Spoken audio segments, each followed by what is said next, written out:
한 달 반이 지났습니다. 여러분들께서 올해 세운 계획들이 다 잘 진행되시기를 축복합니다.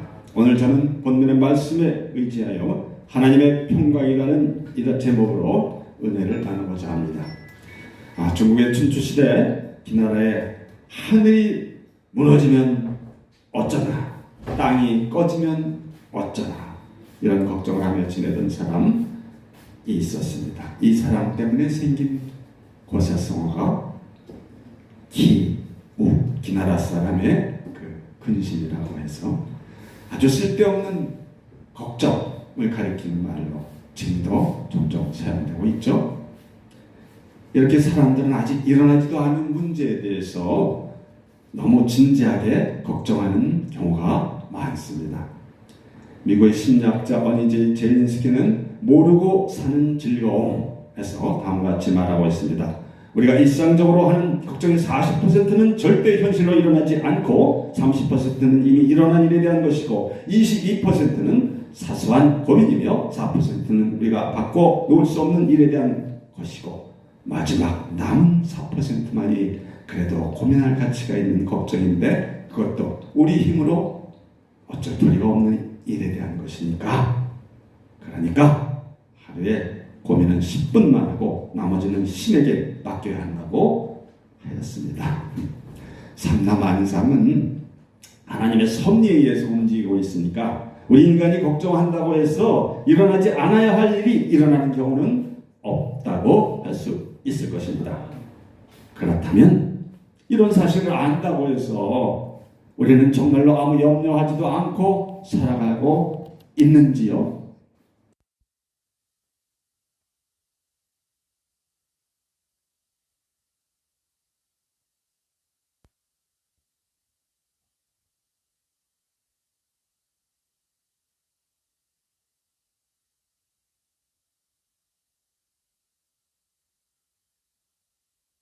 나라의 자살률이 세계 1위라는 것은 우리가 다 알고 있는 사실이죠. 1 명씩 자살로 생을 마감하는 정도로 갑니다. 그러면 이 문제를 해결할 근본적인 방법은 없을까요? 하나님께서는 오늘 본문의 말씀처럼 그리스도인들에게 해결할 방법을 가르쳐 주셨습니다. 모든 일에 기도와 간구로 너희 구할 것을 감사함으로 하나님께 아뢰라 말씀하셨습니다. 염려는 무엇보다도 어떤 문제가 생겼을 때 내 힘으로 해결하려고 하는 데서 시작됩니다. 시선이 오로지 나에게 쏠려 있는 것입니다. 그 환공에 사로잡혀서 하나님과 멀어질 때, 더 나아가서 하나님 말씀을 잃어버렸을 때 염려와 근심과 걱정은 안개처럼 피어올라 우리의 시야를 가려버리는 것입니다. 창세기 1장 2절과 3절에서 다음과 같이 말씀하십니다. 땅이 혼돈하고 공허하며 흑암이 깊음 위에 있고 하나님의 온 수면 위에 운행하시느니라. 하나님이 이르시되 빛이 있으라 하시니 빛이 있었고, 이 땅에서의 혼돈, 공허, 흑암은 하나님 말씀으로 의해 예수 그리스도라는 빛이 들어가면 사라지고 마는 것입니다. 빛이 없이는 어둠을 물릴 수도 없듯이 빛 대신 하나님을 향한 시선이 없이는 우리의 근심, 걱정, 염려, 두려움 사라질 수 없습니다. 400년 동안 노예 생활에서 벗어나 출애굽한 이스라엘 백성들은 가나안 땅을 눈앞에 두고 40년이나 광야를 헤매야 했습니다. 그렇게 된 데에는 물론 이스라엘 백성을 향한 하나님의 훈련 계획이 따로 있으셨겠지만 무엇보다도 직접적인 원인은 가나안 땅을 정탐한 12지파 중 여호수아와 갈렙을 제외한 10지파의 대표들이 그 상황을 자신들의 시각에서 판단했기 때문입니다. 10명의 정탐꾼들은 민수기 13장 33절에서 다음과 같이 보고했습니다. 거기서 네피림 후손인 아낙조선의 거인들을 보았나니 우리는 스스로 보기에도 메뚜기 같으니 그들이 보기에도 그와 같았을 것입니다. 자기의 시선이 머물고 있습니다. 그러나 여호수아와 갈렙은 달랐습니다. 민수기 14장 8절 9절에서는 다음과 같이 말하고 있습니다. 여호와께서 우리를 기뻐하시면 하나님으로 시선이 옮겨가고 있습니다. 우리를 그 땅으로 인도하여 들이시고 그 땅을 우리에게 주시려 하는 이는 과연 젖과 꿀이 흐르는 땅이니라. 다만 여호와를 거역하지는 말라. 또 그 땅 백성을 두려워하지 말라. 그들은 우리의 먹이, 어떤 성경에서는 밥이라고 해서 그랬죠. 밥이다, 밥. 그들의 보호자는 그들에게서 떠났고 여호와는 우리와 함께 하시느니라. 그들을 두려워하지 말라. 아멘. 똑같은 대상을 보고 있는데 시선을 어디에 두냐에 따라 두려움의 대상인 거인으로 보이기도 하고 먹이의, 즉 밥으로 보이기도 하는 것입니다. 하나님께 시선을 돌렸을 때 하나님의 뜻을 찾게 되었고 하나님의 약속이 떠오르게 되고, 그러므로 가나안 땅은 충분히 정복할 수 있는 젖과 꿀이 흐르는 땅이 될 수 있던 것이었습니다. 그러므로 염려, 걱정, 근심이 다가올 때 우리는 얼른 시선을 하나님께로 돌려야 할 것입니다. 6절에서 말씀했듯이 하나님께 돌려 기도와 간구를 해야 합니다. 기도를 통해 하나님께 부르짖고 간절히 구해야 합니다. 기도를 통해 하나님께 현 상태를 알리고 주님의 뜻을 찾아야 하는 것입니다. 문제가 생겼을 때 앞에 전개된 상황에 대한 시선을 나에게서 하나님에게로 옮기는 것, 이것이 바로 그리스도인으로서의 문제를 해결할 수 있는 열쇠를 갖게 되는 것입니다. 그런데 우리가 놓치지 말아야 할 것은 바로 다음 말씀입니다. 감사함으로 구할 것을 알아야 한다는 것입니다. 데살로니가전서 5장 18절에는 범사에 감사하라. 이것이 그리스도 예수 안에서 너희를 향하신 하나님의 뜻이니라. 고 말씀하셨습니다. 설령 그것이 걱정되는 일이라도 모든 일에 감사하는 것이 하나님의 뜻이라고 말씀하셨습니다. 무엇이든지 감사함으로 시작할 때 주님을 생각하게 되고 주님께서 우리에게 가르치고자 하는 것을 찾게 됩니다. 이렇게 할 때 우리는 하나님께 가까이 가게 되고 또 하나님의 뜻을 찾는 든든한 줄을 잡게 되는 것입니다. 우리를 창조하신 하나님은 우리의 모든 것에 대해 알고 계시고 느끼고 계십니다. 머릿속과 마음속을 다 꿰뚫어 알고 있습니다. 그러기에 7절에서 모든 지각에 뛰어나신 하나님이라고 하셨습니다. 우리의 작은 신음소리에도 응답하시는 하나님이심을 믿을 때 이미 우리의 마음속에 들어와 계신 성령 하나님을 만나게 될 것입니다. 이렇게 모든 지각에 뛰어나신 하나님을 믿고 감사함으로 기도하고 간구할 때 하나님께서는 모든 근심, 걱정, 불안, 두려움 다 걷어내시고 우리에게 평강을 주신다고 하셨습니다.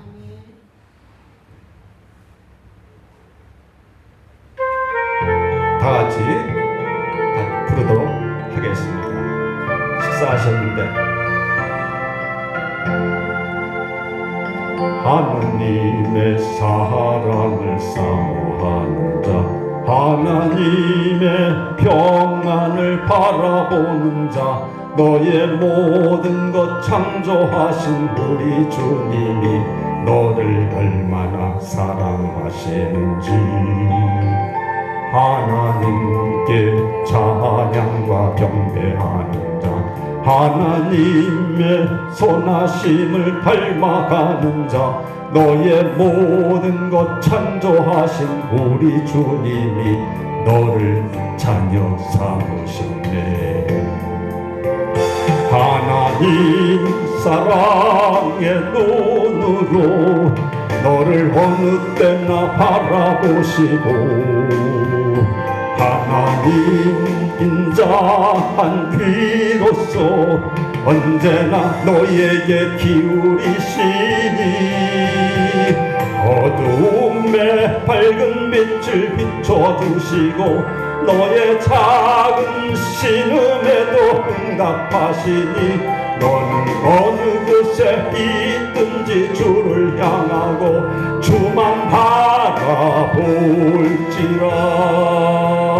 하나님 사랑의 눈으로 너를 어느 때나 바라보시고 하나님 분자한 귀로서 언제나 너에게 기울이시니 어두움에 밝은 빛을 비춰주시고 너의 작은 신음에도 응답하시니 너는 어느 곳에 있든지 주를 향하고 주만 바라볼지라. 주만 바라볼지라.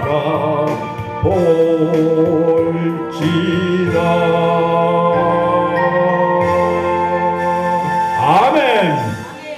이처럼 우리는 언제나 주를 바라보며 하나님의 사랑을 삼하고 하나님의 평안을 바라보며 보면 주님께서 우리 마음을 어루만드십니다. 주님께서는 6월절 최후의 만찬을 끝나고 제자들의 발을 씻기신 후에 요한복음 14장 1절에서 말씀하셨습니다. 너희는 마음에 근심하지 말라. 하나님을 믿으니 또 나를 믿으라 하시고 보혜사 성령을 제자들에게 보낼 것을 말씀하신 후 27절에서는 평안을 너에게 끼치노니 곧 나의 평안을 너에게 주노라. 내가 너에게 주는 것은 세상이 주는 것과 같이 아니하니라. 너희는 마음에 근심하지도 말고 두려워하지도 말라 라고 말씀하셨습니다. 주님께서 주시는 평안은 세상이 주는 것과 다르다고 했습니다. 근심하지도 말고 두려워하지도 않게 해 주시겠다고 하셨습니다. 그런데 이 평강, 예수님께서 이 땅에 오신 목적이기도 합니다.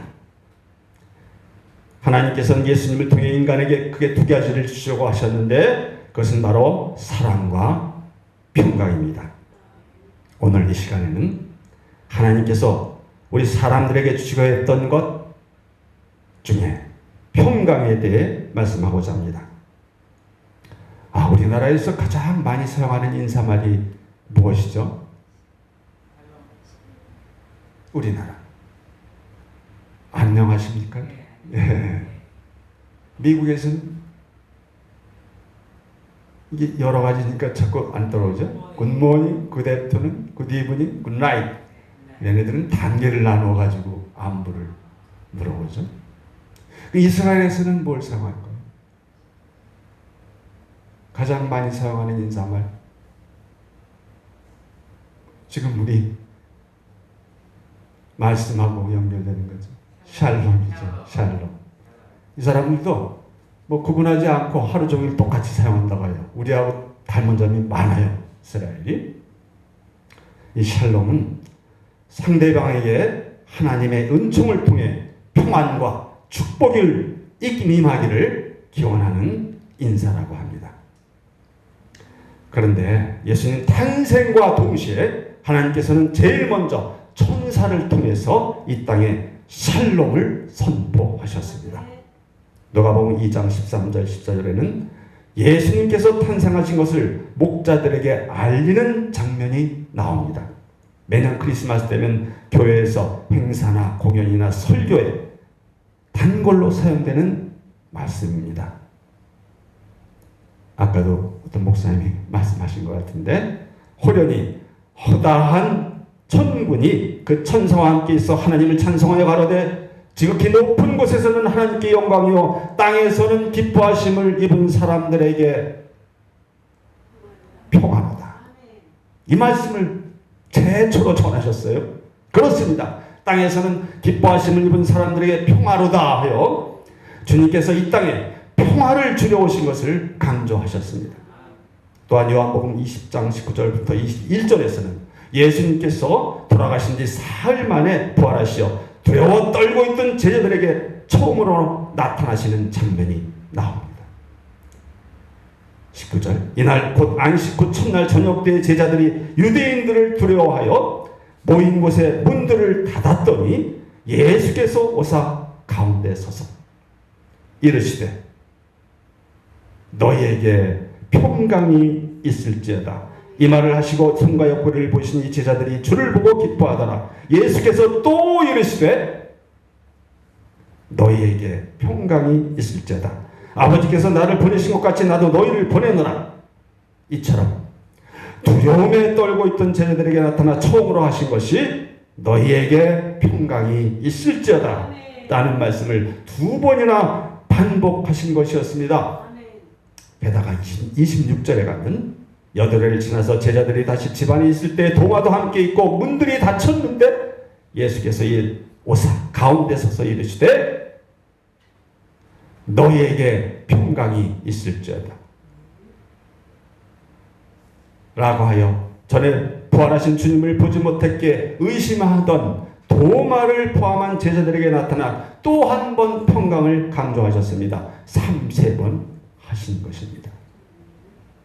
이처럼 예수님께서 탄생하실 때 또 십자가에 달려 돌아가신 후 부활하여 제자들에게 나타나셨을 때 모두 샬롬, 즉 평강을 말씀하심으로써 예수님께서 탄생하심부터 다시 부활하여 승천하실 때까지 이 땅에 사시는 동안 처음부터 끝까지 이 땅에 사는 우리에게 평강을 주시려 했음을 알 수 있습니다. 3년 동안의 공생의 기간에도 예수님께서 하신 모든 일들은 빈부고 귀천, 남녀노소를 막론하고 모든 사람에게 평강을 주시기 위한 것이었습니다. 그렇게 예수님의 첫 설교인 산상수훈의 8복 중 7번째 복으로서 화평케 하는 자는 복이 있나니 저희가 하나님의 아들이라 일컬음을 받을 것이며 라고 하시며 샬롬을 강조하신 것입니다. 우리가 기도와 간구로 구할 것을 감사함으로 아를 때 우리의 모든 지식과 모든 감정, 헤아림을 다 아시고 지배하시는 하나님의 평강이 우리의 마음과 생명을 지켜주신다는 것입니다. 잠언 4장 23절에서 무릇 지킬 만한 것 중에 내 마음을 지켜라. 생명의 근원이 이에서 남이니라. 그러므로 마음을 지켜주시는 것은 바로 생명을 지켜주시는 것입니다. 또한 생각을 지켜주신다고 하셨습니다. 모든 잡생각을 없애버리고 하나님을 향한 거룩함, 경건함의 생각을 지니게 될 때 우리는 우리 안에 성령이 계심을 느끼게 될 것입니다. 이 성령께서 우리의 마음과 생각과 삶을 지배하시게 되고 성령님께 순종하게 됨으로써 걱정, 근심, 염려, 두려움 등 모든 문제에서 해방되는 것입니다. 하지만 이것은 그냥 주어지는 것이 아닙니다. 갖춰야 할 조건이 있습니다. 바로 앞에서 말씀하신 그리스도 예수 안에서라는 말씀을 주목해야 할 것입니다. 즉 그리스도 예수 안에 거해야만 모든 지각에 뛰어나신 하나님의 평강이 우리의 마음과 생각을 지켜주신다는 것입니다. 그러면 우리 그리스도 예수 안에는 어떻게 거해야 할 수 있을까요? 우리가 예수 안에 거하기 위해서 가장 먼저 해야 할 일은 우리의 모든 죄를 회개하고 나의 죄를 속량해 주신 예수 그리스도를 나의 주로 고백하는 것입니다. 회개가 없이는 그리스도 예수 안에 거할 수가 없습니다. 우리의 모든 죄를 회개하고 그리스도 예수의 피로 속죄함을 입고 구원함을 받아야 그리스도 예수 안에 거할 수 있게 되는 것입니다. 그런데 요한복음 1장 14절에서는 말씀이 육신이 되어 우리 가운데 거하심에 우리가 그 영광을 보니 아버지의 독생자의 영광이요 은혜와 진리가 충만하더라 라고 말씀하셨습니다. 말씀이 육신이 되었다고 했으니 그리스도 예수는 바로 그리스도 예수의 말씀인 것입니다. 그러므로 그리스도 예수 안에 거한다는 말은 바로 그리스도 예수의 말씀 안에 거한다는 것을 뜻할 수 있습니다. 하나님께서 우리의 생각과 마음을 지켜주심을 믿어야 할 것입니다. 이렇게 우리가 빛되신 그리스도 예수 안에서 기도와 간구를 통해 감사함으로 하나님께 부르짖을 때 하나님께서는 안개와 같은 염려와 근심과 걱정과 두려움을 싹 걷어내 주실 것입니다. 그러게 우리가 잘 아는 예레미야 33장 3절에서 너는 내게 부르짖으라 내가 네게 응답하겠고 내가 알지 못하는 크고 은밀한 일을 네게 보이리라고 말씀하셨습니다. 염려는 내가 주체가 될 때 생겨나게 되는 것입니다. 그러니까 염려하지 말고 내가 앞장서지 말라는 말씀입니다. 성령님을 주체로 하고 성령님을 앞장세우고 그저 순종하며 따라가라는 것입니다. 내가 아니라 그분을 앞장 세울 때 성령 하나님께서 믿음 주시고 말씀 기억나게 하시고 기도하게 하시고 응답 주시고 피할 길을 열어주십니다. 그래야 우리 마음은 주님 주시는 평강으로 가득 차고 넘치게 될 것입니다. 하나님께서는 우리에게 사랑과 평강의 하나님 나라를 주시려고 이 땅에 인간의 모습으로 오셨습니다. 바리새인들이 하나님의 나라가 어느 때에 임하나이까 묻건을 예수께서 대답하여 가라사대 때 하나님의 나라는 볼 수 있게 임하는 것이 아니요 또 여기 있다 저기 있다고도 못하리니 하나님의 나라는 너희 안에 있느니라고 하셨습니다. 누가복음 17장 말씀입니다. 예수님께서는 천국은 우리 안에 있다고 하셨습니다. 예수님을 내 안에 모시게 될 때 또 내가 예수님 안에 거할 때 이 땅에 염려와 걱정과 근심 없이 살아가게 되고 주님 주시는 평강을 누리며 살아가게 될 것입니다. 바로 그것이 이 땅에서 우리 안에 있는 천국의 삶을 누리는 것입니다.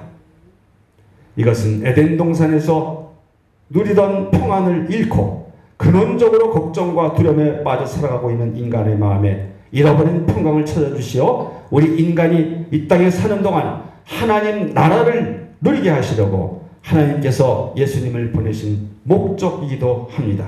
사탄과 마귀는 우리가 하나님과 나와의 대화인 기도를 할 수 없게 하려고 온갖 수단을 동원합니다.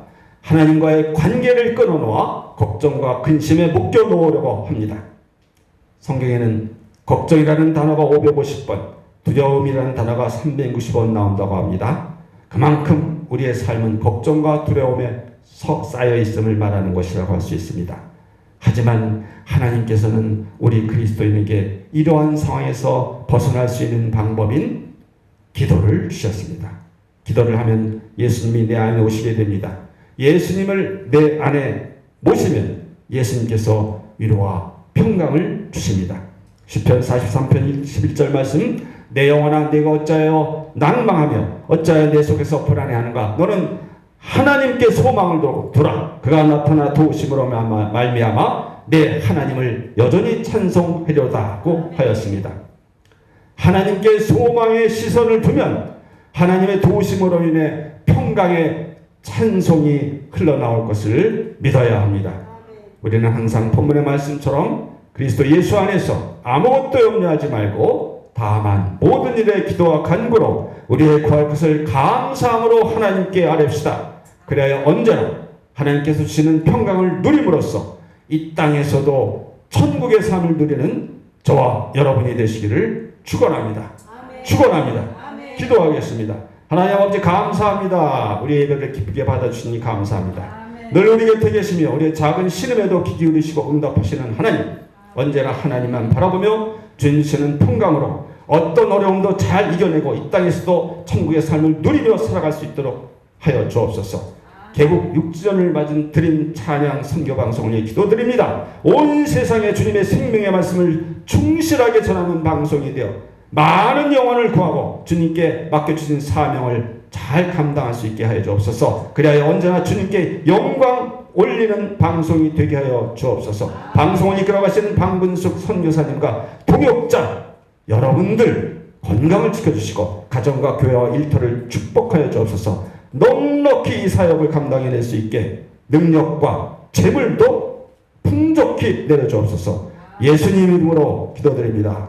아멘.